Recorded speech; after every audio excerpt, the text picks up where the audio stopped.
Dakle, izlaganje i predavanje koje sam danas izložila ovdje u Državnom arhivu u Pazinu nosilo je naslov Od terena preko arhiva do knjige Svi životi usmenih priča u Istri. Pritom bilo mi je važno da zapravo svaki od segment naslova, odnosno svaku punoznačnicu iz naslova zapravo na neki način problematiziram. S jedne strane da pokažem i zbog mjesta u kojem jesmo, jesu li arhivi danas u 21. stoljeću, odnosno u 20. stoljeću, dakle različiti arhivi u mom slučaju, odnosno u slučaju mojih istraživanja, etnografski i dokumentacijski i neki drugi, dakle arhivi recimo Instituta za etnologiju i folkloristiku u Zagrebu ili Katedre za hrvatsku usmenu književnost u Zagrebu, jesu li oni prethodnica ili zahodnica, dakle, terenskog istraživanja.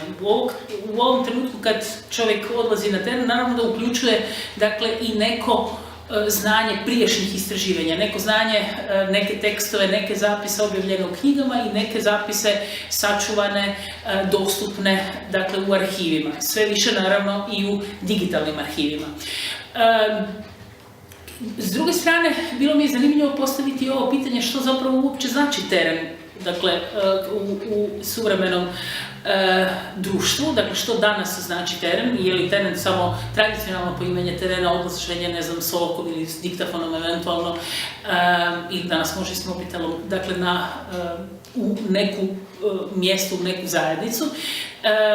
Je li teren ujedno virtualni teren, dakle, je li književnost određeni teren, kad je riječ o usmenim predajama, ona može biti, naravno, nama filolozima uvijek problematično čitati, dakle, književna djela iz ove perspektive, ne znam, usmenih žanrova koje su oni iskoristili. Nama je uvijek zanimljivo vidjeti, jednostavno i meni kao filologiji uvijek zanimljivo vidjeti i kakvi su poetički učinci, ali to da možemo to vidjeti i kao svojevrsni teren, recimo kad Hektorović uključuje Kraljevića Marka i brata Mulanderjaša u svoj tekst, onda je to i folkloristički zapis, unatoč tome što ono ima i svoju poetičku ulogu, dakle, u samom književnom tekstu. U tom smislu problematiziralo se pojam teren. Kako je ovo predavanje, odnosno izlaganje za građanstvo, dakle, za širu publiku, onda je bilo važno mi na neki način pokazati i problematičnost ovog termina usmenost, odnosno što je usmenost, na koji mi način vidimo usmenost, kako funkcionira usmena logika, je li doista riječ o tome da je grčki alfabet zapravo svojim izumom, kako tvrdi Havelock, oblikovao, dakle, ovu logiku koju mi danas imamo. Bilo mi važno vidjeti, dakle, odnosno posvijestiti na neki način da najveća dijela ili među najvećim dijelima, dakle, ove civilizacije koje pripadamo, barem iz ove možda jednim dijelom i europocentrične vizure, su svakako usmeni tekstovi kao što su Ilijada i Odiseja, koji su danas naravno došli u zapisanom obliku. Bilo mi je važno problematizirati, recimo, i to što znači priča. O kojim pričama mi govorimo?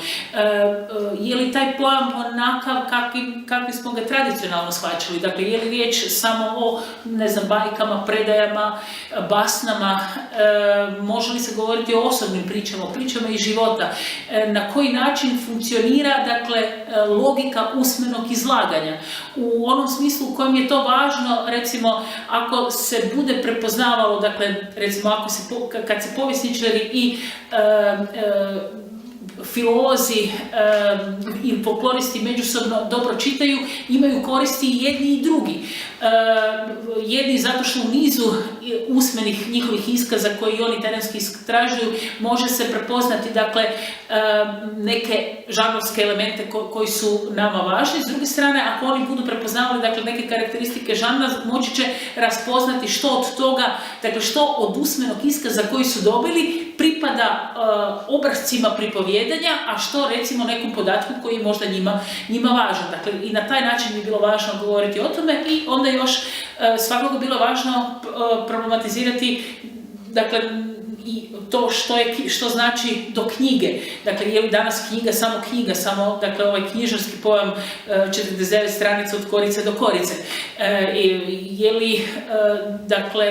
li riječ o predstavljanju usmenih tekstova, zapisanih usmenih tekstova, i onda kad postoje digitalni arhivi, onda kad postoje, dakle, neki drugi oblici pohrane, čuvanja i daljnjeg života. Možemo problematizirati ovaj zadnji dio, dakle, život usmenih priča u Istri. S jedne strane, što uopće znači da neka priča živi i umire, odnosno može li se govoriti o tome, i s druge strane, koje sve priče pripadaju nekom terenu, one koje se pripovjedaju samo na tom terenu, one koje su nastale na tom terenu, ili, dakle, bilo mi važno zapravo posvijestiti ovaj migracijski odnos priča, dakle, priče su onih koji ih pripovjedaju, naime, neovisno o tome, dakle, gdje im je polazišna točka. I na koncu, možda mogu završiti ovo izlaganje jednom formulom za završetak kratkih priča, ali i načinom na koji se zavaravalo, dakle, slušatelje i pripovjedače, odnosno slušatelje i recipijente u Istri, kad im se nije htjelo pričati druge priče, onda bi se reklo, je bi jedan zečić, je ima kratak repić, da bi ima dalje rep, bi bila dalja istorija.